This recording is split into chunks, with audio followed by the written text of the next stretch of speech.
Hello friend, welcome to my YouTube channel teaching with Abhi में। दोस्तों, आज हम लोग इस वीडियो में संवेगात्मक विकास के बारे में अध्ययन करेंगे। तो आइए देखते हैं प्रमुख बिंदु में। पहला है कि संवेग शब्द अंग्रेजी भाषा के इमोशन शब्द का समानार्थी है। यानी जो संवेग है शब्द है वो अंग्रेजी भाषा के इमोशन शब्द का समानार्थी है, जो लैटिन भाषा के इमोवेयर से बना है। जो लैटिन भाषा के इमोवेयर शब्द से बना है, जिसका अर्थ होता है हलचल या उथल पुथल। यानी जो संवेग है वो अंग्रेजी भाषा के इमोशन शब्द का समानार्थी है, जो लैटिन भाषा के इमोवेयर शब्द से निकला है, जिसका अर्थ है हलचल या उथल पुथल। दूसरा पॉइंट है कि संवेग का पहला वैज्ञानिक अध्ययन चार्ल्स डार्विन ने करने का प्रयास किया था। यानी जो संवेग है उसका सबसे पहली बार प्रयास चार्ल्स डार्विन ने किया था। आगे देखेंगे संवेग की विशेषताएं। यानी जो संवेग है उनमें किस किस तरह की विशेषताएं होती हैं। पहला है अनिश्चितता, यानी संवेगों का समय एवं मात्रा निश्चित नहीं है। उन्होंने कहा कि जो संवेग है उसका कोई टाइम नहीं होता है और ना ही उसकी कोई मात्रा होती है। यानी टाइम से तात्पर्य है कि ये हमें पता नहीं होता कि कब व्यक्ति के अंदर और कौन सा संवेग उत्पन्न हो जाए, और एवं मात्रा निश्चित नहीं है। और ये भी निश्चित नहीं होता कि जो संवेग उत्पन्न होगा वो किस मात्रा में होगा। यानी व्यक्ति कब क्रोधित होगा और कितनी क्रोधित होगा ये हमें पहले से पता नहीं होता है। अगला है व्यापकता। संवेग के प्रभाव से कुछ समय बाद पूरा शरीर प्रभावित होता है। यानी उन्होंने कहा कि संवेग के प्रभाव से कुछ समय बाद पूरा शरीर प्रभावित होता है। यानी उन्होंने कहा कि यदि मान लीजिए व्यक्ति अगर क्रोधित है तो क्रोधित होने के कुछ टाइम बाद आप देखेंगे उस क्रोध का जो लक्षण है उसके पूरे बॉडी में क्या होता है, दिखाई देने लगता है। यानी वो उसकी आंखें लाल और शरीर में अलग तरह के चेंजेस हमें दिखने लगता है, जिससे हमें ये पता चल जाता है कि व्यक्ति क्या है, क्रोधित है। तो संवेगों के प्रभाव से कुछ समय बाद पूरा शरीर प्रभावित होता है। अगला है परिवर्तनशीलता, यानी संवेग हमेशा बदलता रहता है। उन्होंने कहा कि जो संवेग होता है वो स्थिर नहीं होता है, यानी ऑलवेज चेंज होता रहता है। जैसे ये जरूरी नहीं है कि व्यक्ति ऑलवेज क्रोधित ही रहे। किसी टाइम कोई गुस्सा है फिर कुछ टाइम बाद हंसता है, कुछ टाइम बाद रोता है। यानी जो संवेग होते हैं वो चेंज होते रहते हैं। चौथा है शारीरिक परिवर्तन। आगे है कि संवेग हावी होने पर शरीर में परिवर्तन होते हैं, जैसे आंसू बहना, हृदय की धड़कन तेज होना। अब आंसू बहना, जैसे व्यक्ति अगर रोएगा तो उस टाइम आंसू निकलेगा। हृदय की धड़कन तेज होना, जैसे डर गया, अगर व्यक्ति डर गया तो उस टाइम उसकी हार्ट बीट क्या होती है, बढ़ जाती है। तो उन्होंने कहा कि संवेग हावी होने पर शरीर में परिवर्तन होते हैं। पांचवा है विवेक शून्यता। कहा कि संवेग हावी होने पर सही गलत या संभव असंभव का अंतर का पता नहीं चलता। उन्होंने कहा कि जब व्यक्ति के अंदर संवेग हावी होता है तो उस समय क्या सही है, क्या गलत है, क्या संभव है, क्या असंभव है, इसका पता नहीं चलता। आपने देखा होगा कि कभी कभी लोग संवेग के हावी होने पर कुछ भी कह देते हैं जो कि पॉसिबल नहीं होता है। अगला है व्यक्तिक विभिन्नता।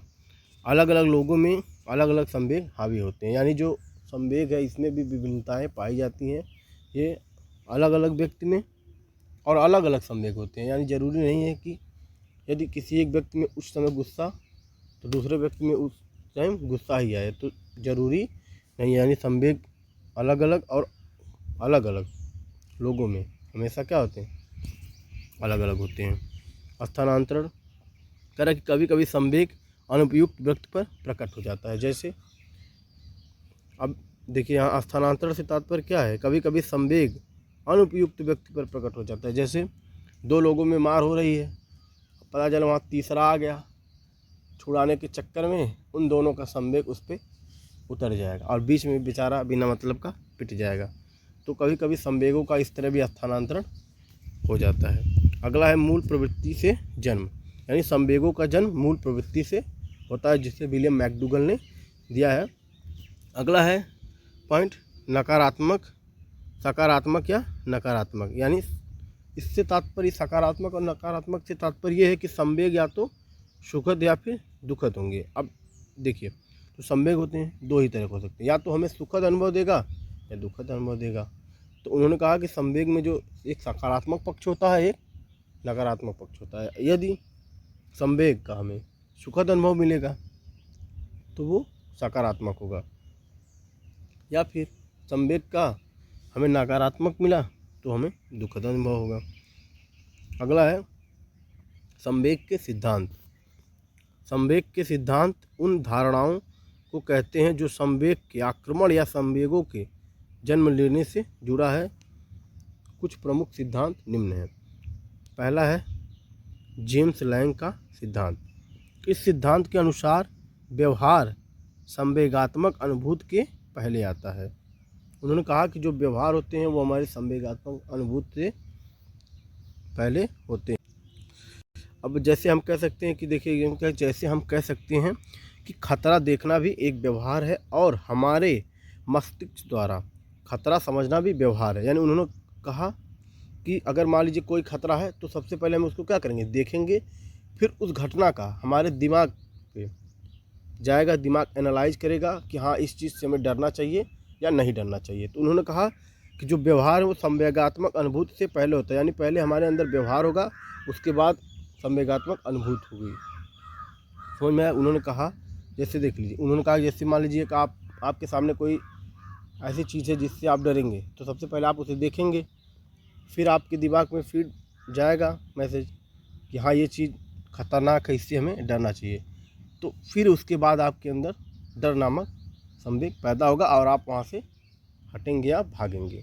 तो उन्होंने कहा कि जो व्यवहार होते हैं वो पहले होते हैं और संवेग बाद में होता है।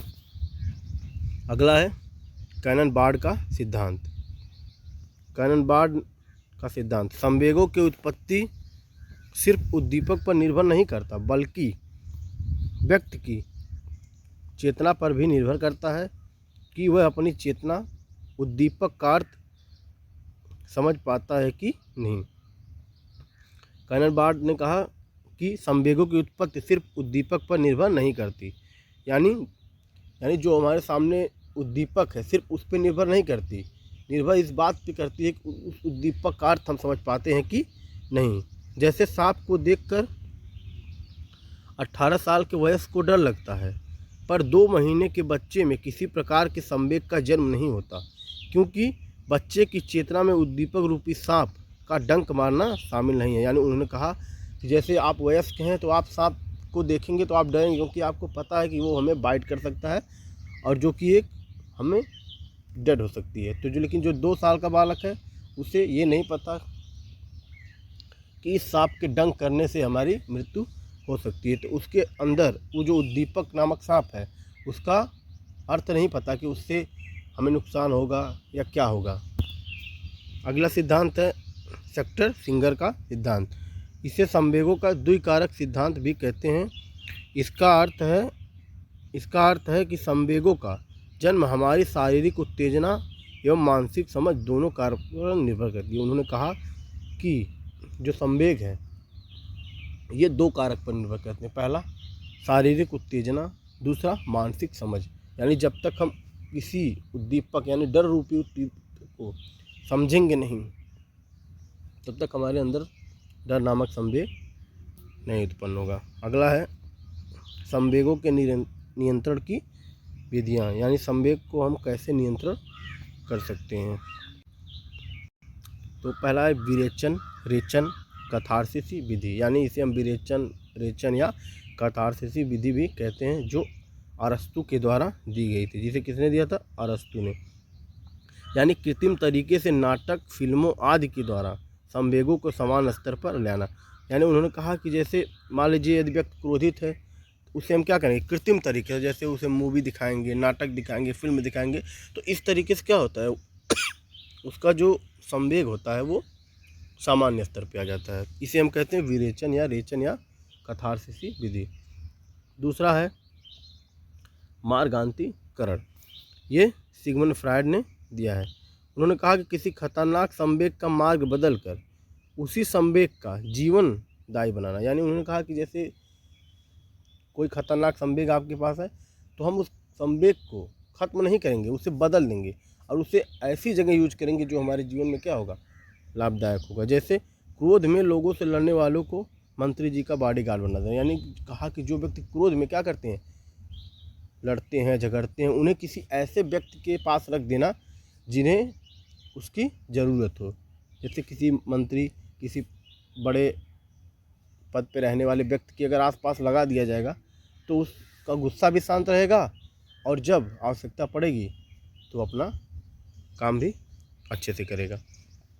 तीसरा है दमन, इसे भी सिगमंड फ्रायड ने ही दिया है। उन्होंने कहा किसी खतरनाक संवेग को जड़ से उखाड़ फेंकना, यानी दमन का मतलब क्या होता है, पूरी तरह से नष्ट कर देना। उन्होंने कहा कि भारत में बलात्कार करने वाले लोगों की काम वासना पर नियंत्रण करने के लिए बलात्कार करने वालों को फांसी की सज़ा देना। यानी उन्होंने कहा कि जैसे कुछ ऐसे खतरनाक अपराध होते हैं जिसे हमें क्या करना चाहिए, करने वालों का पूरी तरह से दमन कर देना चाहिए।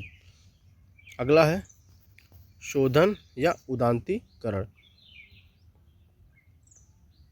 किसी खतरनाक संवेग को प्रत्यक्ष न प्रकट करके परोक्ष रूप से प्रकट करना। जैसे काम वासना से परेशान व्यक्ति का चित्रकार, मूर्तिकार या कवि बनकर अपनी काम वासना का परोक्ष रूप से प्रकट कर देना। उन्होंने कहा कि जैसे मान लीजिए कोई व्यक्ति अगर काम वासना से पीड़ित है तो उसे क्या करना चाहिए, उसे चित्रकार, मूर्तिकार या कवि बनकर अपनी काम वासना को परोक्ष रूप से प्रकट कर देना चाहिए। जैसे मान लीजिए कवि है, वो क्या करें, अपने इस काम वासना को शब्दों में बयां कर दें। अगला है प्रत्यागमन, इसे सिगमंड फ्रायड ने दिया है। उन्होंने कहा कि उम्र के विपरीत व्यवहार करके अपने संवेगों को सामान्य स्तर पर लाना। जैसे वयस्क व्यक्ति का फूट फूट कर रोकर दुख को प्रकट करना, यानी उम्र के विपरीत व्यवहार करके अपने संवेगों को सामान्य स्तर पर लाना। यानी जैसे व्यक्ति क्या करे, अगर वयस्क व्यक्ति है तो रो रोकर अपने दुख को क्या करे, प्रकट कर दे। अगला है अध्यवसान विधि। इस विधि में खतरनाक संवेग के शिकार व्यक्ति को इतनी ज़्यादा मेहनत करने के लिए कहा जाता है कि वह संवेगों की उग्र परिस्थिति को अनुभव ही नहीं कर पाता। उन्होंने कहा कि जैसे कोई संवेग से ज़्यादा, किसी संवेग उस पर ज़्यादा प्रभाव है तो हम उसे इतना ज़्यादा मेहनत कराएंगे कि वो संवेगों का असर उस पर खत्म हो जाएगा। अगला है संवेगों का विभाजन। वाटसन के अनुसार, वाटसन ने एक छोटे बच्चे अल्बर्ट का अध्ययन करके यह निष्कर्ष निकाला कि शिशु में भय, क्रोध एवं स्नेह नामक 3 संवेग पाए जाते हैं। दूसरा है प्रो-ब्रिजेश का विभाजन। प्रो-ब्रिजेश ने कहा कि एक शिशु सभी संवेग 24 महीने तक आ जाते हैं। उन्होंने निम्नलिखित 10 संवेग बताए हैं। उम्र, इधर उम्र दिया गया है, इधर संवेग। यानी जन्म के समय उत्तेजना, 3 महीने में कष्ट एवं आनंद, 6 महीने में क्रोध, भय एवं घृणा, 12 महीने में स्नेह व उल्लास और 18 महीने पर ईर्ष्या और 24 महीने पर हर्ष नामक संवेग होते हैं। आइए देखते हैं परिभाषाएं। वुडवर्थ के अनुसार उन्होंने कहा कि संवेग व्यक्ति की उत्तेजित दशा है, यानी जो संवेग है वो व्यक्ति की उत्तेजित दशा है। दूसरी परिभाषा है वैलेंटाइन के अनुसार, उन्होंने कहा कि जब रागात्मक तत्व बढ़ जाते हैं तो संवेगों का जन्म होता है। तीसरी परिभाषा है जरसील्ड की। उन्होंने कहा कि किसी प्रकार के आवेश में आने, उत्तेजित हो जाने या भड़क जाने को संवेग कहते हैं। पीटी यंग के अनुसार संवेग एक व्यक्ति में मनोशारीरिक कारणों से पैदा हुआ क्या है, उपद्रव है। अगली डेफिनेशन है रॉस की। तो रॉस महोदय ने कहा कि संवेग चेतना का वह पहलू है जिसमें रागात्मक तत्व क्या होते हैं, प्रधान होते हैं। अगला है मैकडूगल। विलियम मैकडूगल ने कहा कि संवेग मूल प्रवृत्ति, केंद्रीय, अपरिवर्तनशील तथा आवश्यक पहलू हैं। इसमें कुछ और खास बिंदु देखते हैं कि पुरुषों में क्रोध और महिलाओं में बाकी अन्य संवेग तीव्र होते हैं। यानी उन्होंने कहा कि जो सिर्फ क्रोध ही ऐसा संवेग है जो पुरुषों में क्या होता है, ज़्यादा होता है। अन्य सभी संवेग महिलाओं में क्या होते हैं, पुरुषों की अपेक्षा तीव्र होते हैं। संवेग का शारीरिक, मानसिक एवं क्रियात्मक पक्ष होता है, ऐसा विलियम मैकडूगल मानते हैं। भारतीय परंपरा में दुख सुख मुख्य संवेग हैं जिनमें बाकी संवेगों का जन्म हुआ है। उन्होंने कहा कि जो भारतीय परंपरा है उसमें दुख सुख मुख्य संवेग हैं जिनसे बाकी संवेगों का जन्म हुआ है। नीचे है मैकडूगल की मूल प्रवृत्तियाँ जो कि 14 हैं। पहला भोजनान्वेषण, जिसका संवेग है भूख, जिजुत्सा, क्रोध, जिज्ञासा, आश्चर्य, सामूहिकता, एकाकीपन और संज्ञा प्रवृत्ति से स्वामित्व, पलायनवाद, डर, कामवासना, कामुकता, निवृत्ति से घृणा, हास्य से आमोद या प्रमोद, पुत्र कामना, वात्सल्य, शरणागति, करुण, दैन्य, हीन भावना, आत्मगौरव, स्वाभिमान, रचनात्मकता से कृति भाव। तो वीडियो आपको कैसी लगी? यदि वीडियो अच्छी लगी हो तो वीडियो को लाइक, चैनल को सब्सक्राइब और कमेंट करना ना भूलें। तब तक के लिए बाय, मिलते हैं नेक्स्ट।